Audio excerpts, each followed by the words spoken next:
ನಮಸ್ಕಾರ ಎಲ್ರಿಗೂ SRK home ರೆಸಿಪೀಸ್ಗೆ ಸ್ವಾಗತ. ನಾನಿವತ್ತು ಡಿಫ್ರೆಂಟಾಗಿ ಟೇಸ್ಟಿಯಾಗಿ ವರ್ಷಾನುಗಟ್ಟಲೆ ಇಟ್ಕೊಂಡು ತಿನ್ಬೋದಾದಂಥ ಸಾಬುದಾಣಿ ಕುರ್ಕುರೆನ ಮಾಡ್ತಾಯಿದ್ದೀನಿ. ಟೇಸ್ಟ್ ಅಂತೂ ಸಖತ್ತಾಗಿರುತ್ತೆ. ನೀವು ಕೂಡ ಒಮ್ಮೆ ಟ್ರೈ ಮಾಡಿ. ಅದರಲ್ಲೂ ಮಕ್ಕಳಿಗಂತೂ ತುಂಬಾ ಇಷ್ಟ ಆಗುತ್ತೆ. ಬನ್ನಿ ಅದನ್ನು ಹೇಗೆ ಮಾಡೋದು ಅಂತ ತೋರಿಸ್ತೀನಿ.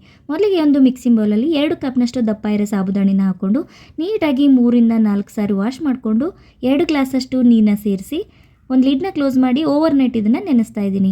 ನೆಕ್ಸ್ಟ್ ಈ ರೀತಿ ಸಾಬುದಾಣಿ ತುಂಬಾ ಸಾಫ್ಟಾಗಿ ಉಬ್ಬಿ ಬಂದಿರುತ್ತೆ. ತುಂಬ ಡ್ರೈ ಆಗಿದ್ದರೆ ಅದಕ್ಕೆ ಸ್ವಲ್ಪ ನೀರನ್ನ ಸೇರಿಸ್ಕೊಂಡು ಮಿಕ್ಸರ್ ಜಾರಲ್ಲಿ ಹಾಕ್ಕೊಂಡು ಸಾಫ್ಟಾಗಿ ಇದನ್ನು ಗ್ರೈಂಡ್ ಮಾಡ್ಕೊಳ್ತಾ ಇದ್ದೀನಿ. ನೋಡಿ, ಎಲ್ಲವನ್ನು ಈ ರೀತಿ ಗ್ರೈಂಡ್ ಮಾಡಿಕೊಂಡು ಒಂದು ತಟ್ಟೆಗೆ ಹಾಕ್ಕೊಳ್ತಾ ಇದ್ದೀನಿ. ನಂತರ ಇದಕ್ಕೆ ರುಚಿಗೆ ತಕ್ಕಷ್ಟು ಉಪ್ಪನ್ನ ಹಾಕ್ಕೊಂಡು ಸ್ವಲ್ಪ ಜೀರಿಗೆನ ಹಾಕ್ಕೊಳ್ತಾ ಇದ್ದೀನಿ.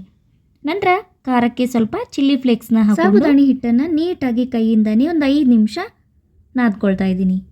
ನೀಟಾಗಿ ಒಂದು 5 ನಿಮಿಷ ನಾದ್ಕೊಂಡ ನಂತರ ಒಂದು ಮೊಸರು ಪ್ಯಾಕೆಟ್ ಅಥವಾ ಹಾಲಿನ ಪ್ಯಾಕೆಟಲ್ಲಿ ಮುಂದೆ ಈ ರೀತಿ ಕಟ್ ಮಾಡಿಕೊಂಡು ಸಾಬುದಾಣಿ ಸ್ಟಫಿಂಗ್ನ ಈ ರೀತಿ ಫಿಲ್ ಮಾಡ್ಕೊಳ್ತಾ ಇದ್ದೀನಿ. ನಂತರ ಮುಂದೆ ಸ್ವಲ್ಪ ಕಟ್ ಮಾಡಿಕೊಂಡು ಕುರ್ಕುರೆ ಶೇಪಲ್ಲಿ ಪ್ಲಾಸ್ಟಿಕ್ ಶೀಟ್ ಮೇಲೆ ಹಾಕ್ಕೊಳ್ತಾ ಇದ್ದೀನಿ. ನೋಡಿ, ಈ ವಿಡಿಯೋದಲ್ಲಿ ತೋರಿಸ್ತಾ ಇದ್ದೀನಿ. ಎಲ್ಲವನ್ನು ಈ ರೀತಿ ಹಾಕ್ಕೊಂಡು ಬಿಸಿಲಲ್ಲಿ 2ರಿಂದ 3 ದಿವಸ ಇದನ್ನು ನೀಟಾಗಿ ಒಣಸ್ಕೊಂಡ್ರೆ ತುಂಬಾ ಕ್ರಿಸ್ಪಿಯಾಗಿರುತ್ತೆ. ವರ್ಷಾನುಗಟ್ಟಲೆ ನಾವು ಸ್ಟೋರ್ ಮಾಡಿ ಇಟ್ಕೊಳ್ಬೋದು. ನೋಡಿ, ಈ ವಿಡಿಯೋದಲ್ಲಿ ತೋರಿಸ್ತಾ ಇದ್ದೀನಿ ಎಷ್ಟೊಂದು ಕ್ರಿಸ್ಪಿಯಾಗಿ ತುಂಬಾ ಚೆನ್ನಾಗಿ ಒಣಗಿ ಬಂದಿದೆ. ನಂತರ ಕಾದಿರೋ ಎಣ್ಣೆಗೆ ಸ್ವಲ್ಪ ಸಾಬುದಾಣಿ ಕುರ್ಕುರೆನ ಹಾಕಿ ಕರೆದು ಕೂಡ ತೋರಿಸ್ತಾ ಇದ್ದೀನಿ. ಎಣ್ಣೆಗೆ ಹಾಕಿದ ನಂತರ ಸಾಬುದಾಣಿ ಕುರ್ಕುರೆ ತುಂಬಾ ಅರಳಿ ಚೆನ್ನಾಗಿ ಬರ್ತಾ ಇದೆ. ಈ ವಿಡಿಯೋ ನಿಮಗೆ ಇಷ್ಟ ಆದರೆ ಒಂದು ಲೈಕ್ ಮಾಡಿ, ಶೇರ್ ಮಾಡಿ, ಕಮೆಂಟ್ ಮಾಡಿ ಹಾಗೂ ಸಬ್ಸ್ಕ್ರೈಬ್ ಮಾಡೋದನ್ನು ಮರಿಬೇಡಿ. Thank you.